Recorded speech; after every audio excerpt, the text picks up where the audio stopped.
வீசுது. உங்கள் சத்யாவில் குளு குளு ஏசி ஆஃபர். சத்யா.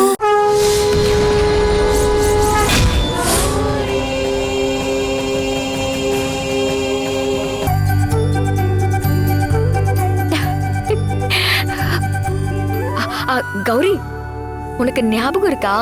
ஒரு தடவை நம்ம மாசாணி அம்மா கோவில் திருவிழாவுல நீ காணாம போயிட்ட. நல்ல ஞாபகம் இருக்கு. கூட்டத்துல உன் கைய விட்டுட்டு ஐஸ்வண்டிக்காரன் பின்னாடியே போயிட்டேன். அப்ப நான் என்ன பண்ணேன்னு உனக்கு ஞாபகம் இருக்கா?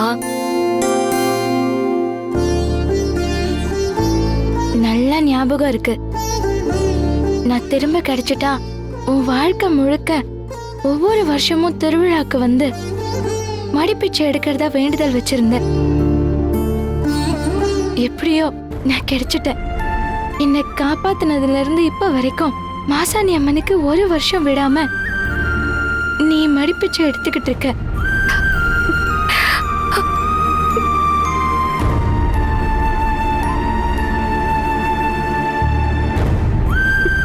கௌரி, இதெல்லாம் நான் ஏன் ஞாபகப்படுத்தினேன் தெரியுமா? இப்ப வாச்சும் நான் உன் சித்தின்னு நம்புறதுக்காக தான்.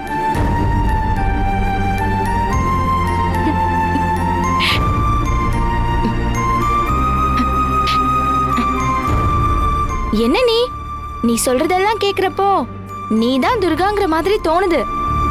ஆனா மனசுல ஒரு ஓரத்துல நீ கனகாவா இருப்பியோன்னு சின்னதா ஒரு சந்தேகமும் இருக்கு. இந்த கதையெல்லாம் யார் வேணா சொல்லலாமே, அதுக்கு அவங்க துர்காவா தான் இருக்கணும்னு அவசியம் இல்ல. ஏய் கௌரி, என்ன நீ இவ்ளோ நேரம் வார்த்தைக்கு வார்த்தை துர்கா துர்கான்னு சொல்லிட்டு இப்படி குண்டு தூக்கி போடுறிய? சத்தியமா நான் உன் சித்தி தான் கௌரி, என்ன நம்பு. நீ தான் என் சித்திங்கிறத நான் எதை வச்சு நம்பணும்? இவ்ளோ நேரம் நான் பேசினதை வச்சு உனக்கு தெரியலையா? தெரியல. சரி, நான் என்ன பண்ணா நீ என்ன சித்தின்னு ஏத்துக்குவ? நான் சொல்றத மட்டும் செஞ்சுட்டா உன்னை நான் சித்தினே ஏத்துக்கிறேன். நான் என்ன செய்யணும் சொல்லு, செய்றேன். அது இப்ப எனக்கு காஃபி போட்டு கொடுத்த மாதிரியே சித்தப்பாக்கும் காஃபி போட்டு அவர்கிட்ட கொண்டு போய் கொடுக்கணும். அவ்வளவுதானே, இப்பவே கொண்டு போய் கொடுக்கறேன். இரு, அவசரப்படாத, இன்னும் இருக்கு. காஃபி கொடுத்த கையோட நீ சித்தப்பாவை கட்டி பிடிச்சு அவரோட கன்னத்துல ஒரு முத்தம் கொடுக்கணும். முத்தமா? என்ன முத்தமான்னு இப்படி ஷாக் ஆகுற? சித்தப்பா உன் புருஷன் தானே? ஆமா. என்ன இதுக்கே நீ இப்படி வெக்கப்படுற? அவருக்கு முத்தம் கொடுத்து நீ தான் என் சித்தின்னு நிரூபிக்கணும். அப்போ என் சித்திய உன்னை ஏத்துக்கிறேன்.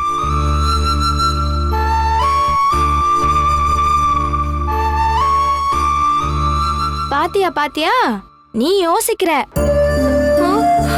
அதனாலதான் நீ கனகாவா இருப்பியோன்னு எனக்கு சந்தேகமாவே இருக்கு. இல்ல இல்ல, நான் துர்கா தான். நான் இப்பவே நிரூபிக்கிறேன்.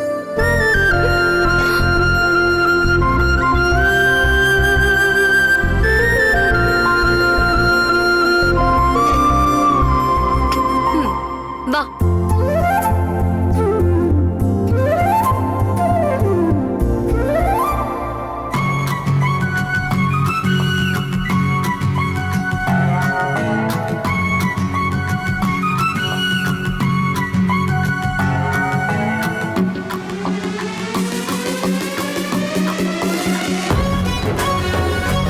என்ன யோசிச்சுட்டு இருக்க? போ. சரி.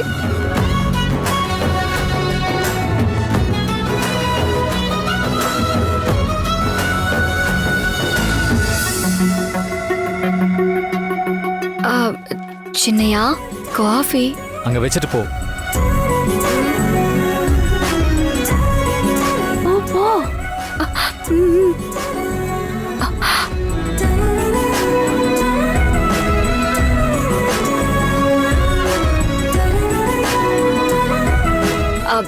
சின்னையா, காஃபி ஆறிட போகுது. சூடா இருக்கும் போதே குடிங்களேன். இப்ப யார் உங்ககிட்ட காஃபி கேட்டா? நானே அவசரமா ஒரு மெயில் பண்ணணும்னு வேலை பார்த்துக்கிட்டு இருக்கேன். இந்த நேரத்துல வந்து காஃபின்னு எடுத்துட்டு போ.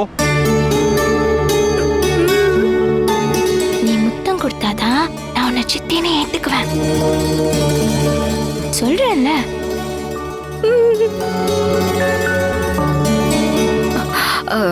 சின்னையா, ஆசையா காஃபி போட்டு வந்தல, வேண்டான்னு சொல்லாம வாங்கிக்கோங்க. ஒரு தடவை சொன்னா புரியாதா? போன்ற. என்னாச்சு? காட்டு. ஏய் சாரி. ஏதோ டென்ஷன்ல.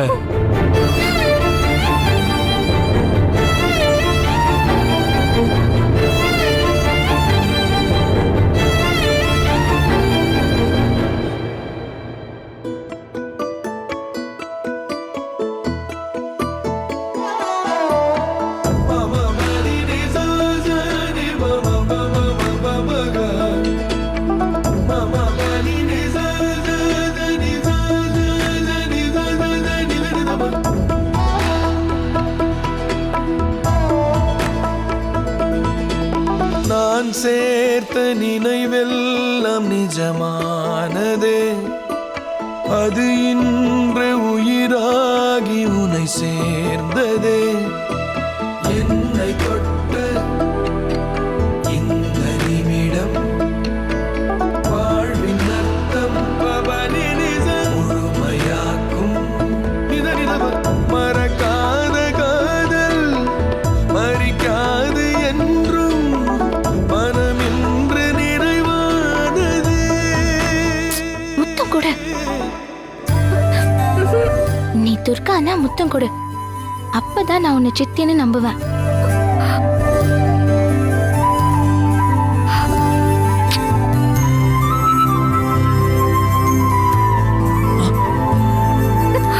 ஏய், என்ன பண்ற நீ?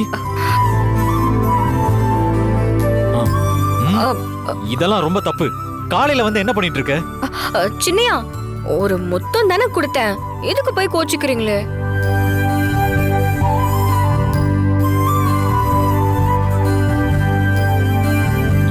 இல்ல, நீ கனகாவா துர்காவானே எனக்கு தெரியல. நீ பாட்டுக்கு வந்து முத்தம் கொடுத்துட்டு சாதாரணமா சொல்ற.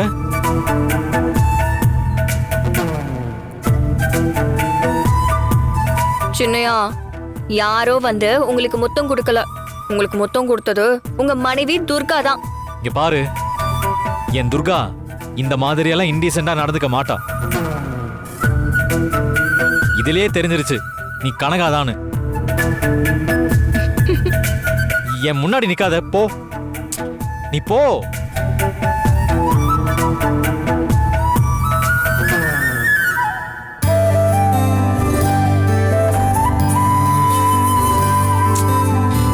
எப்ப பார்த்தாலும் வந்து டிஸ்டர்ப் பண்ணிக்கிட்டே இருக்காளே.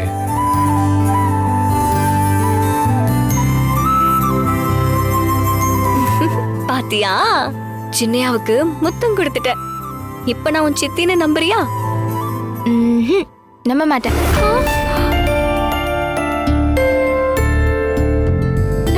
ஏன் கௌரி? நீ தானே நான் சின்னையாவுக்கு முத்தம் கொடுத்தா சித்தின்னு ஏத்துக்கிறதா சொன்ன. இப்போ எப்படி சொல்ற? சித்தப்பாவே உன்னை கனகான்னு சொல்லிட்டாரு, நான் எப்படி உன்னை சித்தின்னு ஏத்துக்கிறது? விளையாடாத கௌரி, நீ கல்லாட்டம் ஆடுற. நீ சொன்ன மாதிரி நான் தான் சின்னையாவுக்கு முத்தம் கொடுத்துட்டேனே, அப்புறம் என்ன? ஆனா நீ துர்கா இல்லன்னு சித்தப்பாவே சொல்லிட்டாரே. அவரு சொன்ன மாதிரி எங்க துர்கா இப்படி எல்லாம் அநாகரிகமாலாம் நடந்துக்க மாட்டா. கௌரி, உன்னை நம்ப வைக்கிறதுக்காக தான் நான் அப்படி நடந்துகிட்டேன். நான் நம்ப தயாரா இல்ல. கௌரி சொன்னா கேளு கௌரி. இப்ப மட்டும் நீ என்ன சித்தின்னு சொல்லிட்டா அதை வச்சு நான் சின்னையாவ சரி கட்டிடுவேன். என்ன நம்பு கௌரி. நீ என்ன துர்கான்னு கூப்பிட்டா சின்னையாவும் நம்புவாரு. நான் இனிமே அப்படி எல்லாம் கூப்பிட மாட்டேன். என் சித்தப்பாவுக்கு நீ கொடுத்த முத்தத்துல காதலே இல்ல. துர்கா முத்தம் கொடுத்திருந்தானா அதுல ஒரு அன்பு தெரிஞ்சிருக்கும், தான் புருஷங்கிற உரிமை தெரிஞ்சிருக்கும். மொத்தத்துல நீ கொடுத்தது முத்தமே இல்ல. ஏதோ அவசரத்துல அவருக்கு முத்தம் கொடுத்துட்டு ஓடி வந்துட்ட. இதுல காதலும் இல்ல, அவர் புருஷங்கிற உரிமையும் இல்ல. நீ துர்கா இல்ல, நீ கனகாதான்.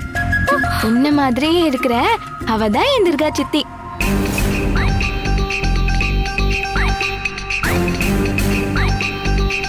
அவரும் என்ன புரிஞ்சுக்க மாட்டாரு. நீயும் என்ன ஏமாத்துற பத்தியா? நான் என்னதான் பண்ணுவேன்?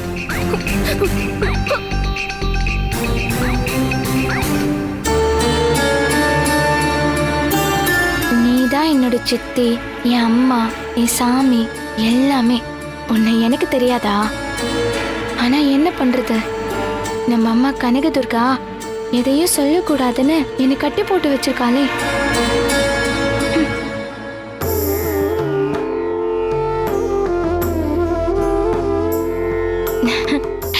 அப்போ இவ்வளவு நேரம் இங்க நடந்ததெல்லாம் பார்த்துட்டு தான் இருந்தியா?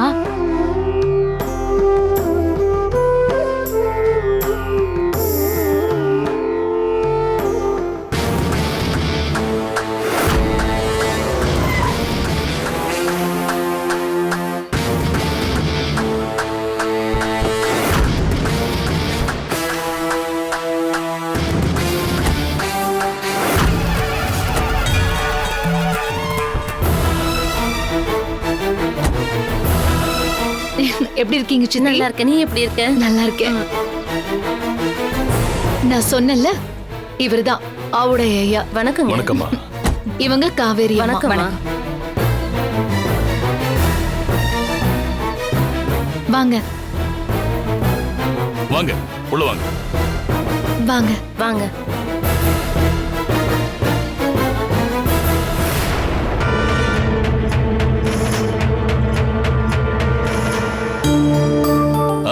வாங்க வாங்க, உள்ள வாங்க. பெரியப்பா, காவேரி, யார் இவங்கெல்லாம்? யாரடி இவங்க? அசோக், இவங்க என் சித்தி வேதவள்ளி. வேதா சித்தின்னு கூப்பிடுவோம். ஓ, வாங்க வாங்க. அவ என் சித்தி பொண்ணு பிருந்தா. அவங்க 2 பேரும் என்னோட கசின்ஸ், மீனா, ரூபா. Hi, hello, I am Ashok. Hi.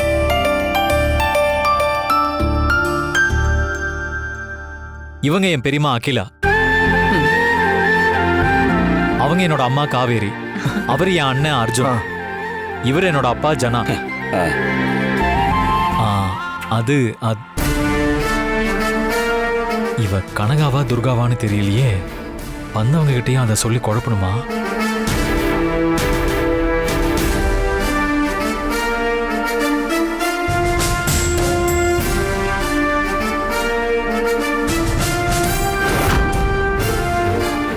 நான் தான் துர்கா.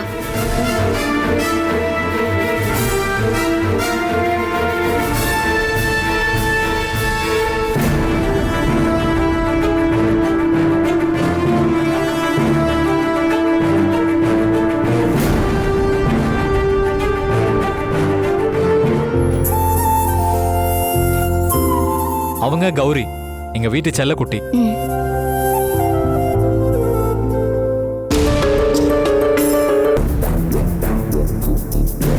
இவங்கெல்லாம் யாரா இருக்கும்? பெரியவரும் மாயாவும் நம்ம கிட்ட கூட சொல்லாம கூட்டிட்டு வந்திருக்காங்க. யாரா இருக்கும்? அசோக், மாயா நம்ம வீட்டுக்கு வந்து ரொம்ப நாள் ஆச்சுல்ல, அதான் இவளை பார்த்துட்டு போலான்னு இவ சித்தி சிஸ்டர்ஸ் எல்லாம் வந்திருக்காங்க. கொஞ்ச நாளைக்கு நம்ம வீட்டுல தான் தங்க போறாங்க. ஓ, அப்படியாங்க? அது என்ன கொஞ்ச நாள்? எவ்வளவு நாள் வேணாலும் இங்க தங்கட்டுமே. மாயாவோட சொந்தக்காரங்கன்னு சொல்லிட்டீங்க. உங்களை எங்க குடும்பத்துல ஒருத்தரா பாத்துக்கோ. உங்க அன்புக்கு ரொம்ப நன்றிங்க. ஆனா நாங்க அவ்வளவு நாள்லாம் தங்கி உங்களுக்கு கஷ்டத்தை கொடுக்க மாட்டோம். ஒரு வாரத்துல கிளம்பிடுவோம். இங்க பாரு துர்கா, இவங்களை நல்லபடியா உபசரிச்சு அக்கறையா கவனிச்சுக்கணும். அது உன்னோட பொறுப்பு, சரியா? சரிங்க சின்னையா. ஆமாம்மா, ஒரு சின்ன குறை கூட இல்லாம இவங்களை நல்லபடியா பாத்துக்கணும்.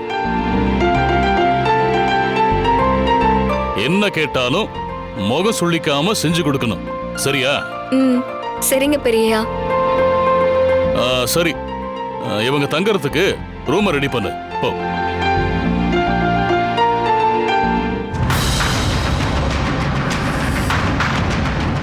வாங்கடி வாங்க.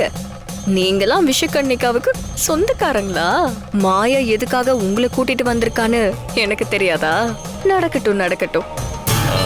அவ ரூம் ரெடி பண்றதுக்குள்ள நான் உங்களுக்கு வீட்டுல சுத்தி காட்டுறேன். வாங்க. லக்கேஜ் எல்லாம் இங்க சரிங்க. இருக்கு. அண்ணா, வா. ஆ. அவ ரூம் ரெடி பண்ண உடனே சூட்கேஸ் எல்லாம் கொண்டு போய் வச்சிரு.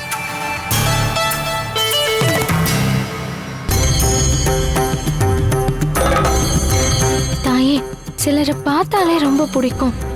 சிலரை பார்த்தா கையெடுத்து கும்பிடணும் போல இருக்கும். சிலரை பார்த்தா எரிச்சலா இருக்கும்.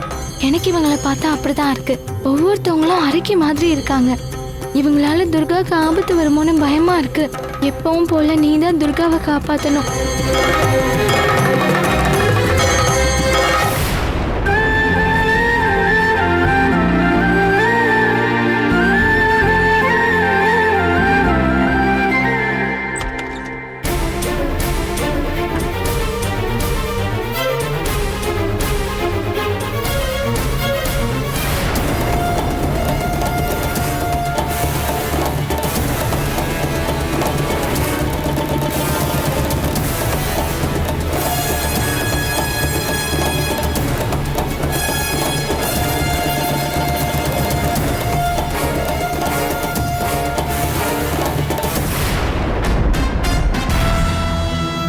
எதுக்கு இப்படி குட்டி போட்ட பூனை மாதிரி பின்னாடியே வரீங்க? ஆ? இவங்க 4 பேரும் யாரு? எதுக்காக மாயாவோட சொந்தக்காரங்கன்னு பொய் சொன்னீங்க? இதைத்தானே கேட்க போறீங்க?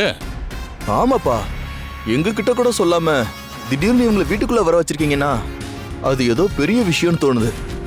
அதான் அது என்ன ஏதுன்னு தெரிஞ்சுக்கலான்னு வந்தோம். காவேரி முகத்தை பாருங்க.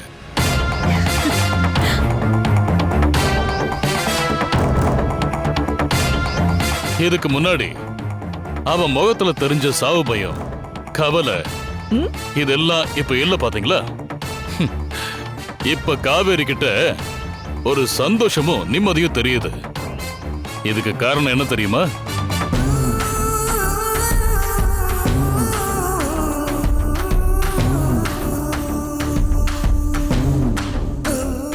இதே மாதிரி காவேரி எப்பவும் சந்தோஷமா இருக்கணும்னு தான் இவங்கெல்லாம் வந்திருக்காங்க.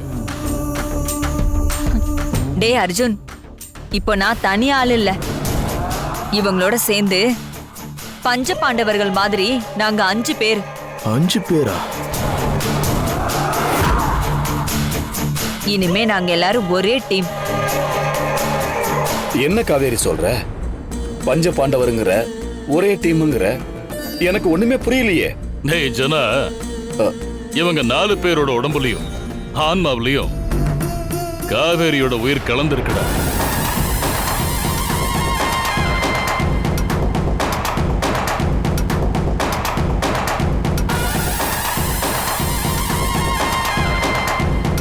இவங்க 5 பேரும் சேர்ந்தாதான்டா காவேரி. இனி யாரும் அவளை கொல்லலான்னு நெருங்க கூட முடியாது.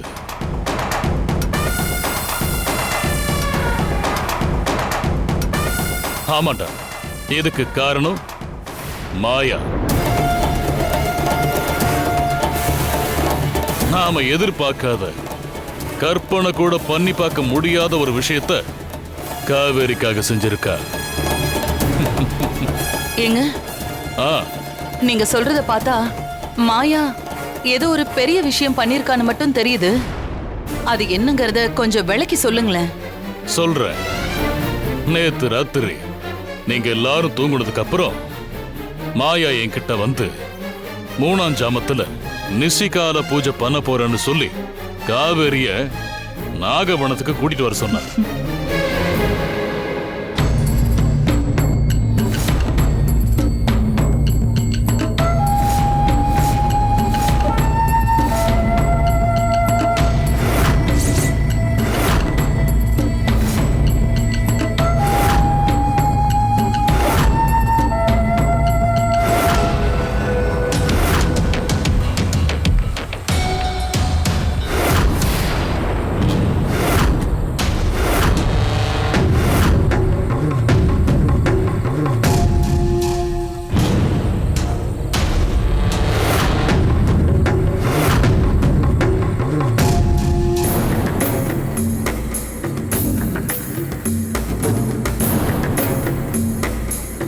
என்ன பெரியவரே? வாமா.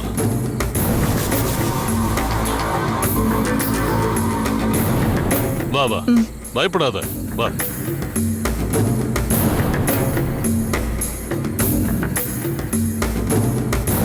இரு.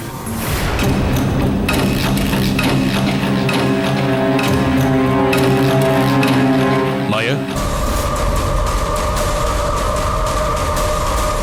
வாங்க. எதுக்கு இவ்வளவு அவசரமா காவேரியை கூட்டு வர சொன்ன? காவேரி அம்மா, நீங்க போய் அந்த மந்திர வளையத்துக்குள்ள உட்காருங்க. இதுலயா?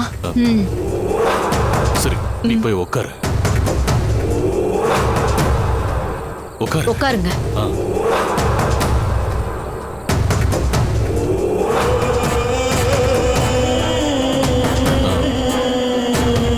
மாயா, எதுக்காக திடீர்னு இப்படி ஒரு பூஜை ஏற்பாடு பண்ணிருக்க?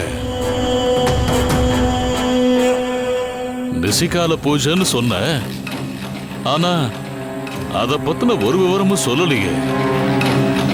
நிசிகால பூஜைன்னு சொல்லி இருந்தாலும் இதுக்கு மாந்திரீகத்துல உயிர் பெருக்கி பூஜைன்னு தான் பேரு. பௌர்ணமி திதிக்கு இன்னும் 3 நாள் தான் இருக்கு. அன்னைக்கு காவேரி அம்மா உசுருக்கு ஒரு ஆபத்தும் வரவிடாம இவங்களை பாதுகாப்பேன்னு நான் வாக்கு கொடுத்திருக்கேன். அதுக்குதான் இந்த உயிர் பெருக்கி பூஜை. உயிர் பெருக்கி பூஜைன்னா என்ன? மனித ஆன்மா அன்னமய கோசம், பிராணமய கோசம், மனோமய கோசம், விஞ்ஞானமய கோசம், ஆனந்தமய கோசம்னு 5 அடுக்குகளால மூடப்பட்டிருக்கு. இந்த அடுக்குகளை அழிச்சுதான் ஆன்மாவை உடம்புக்குள்ள இருந்து வெளியேற்ற முடியும்.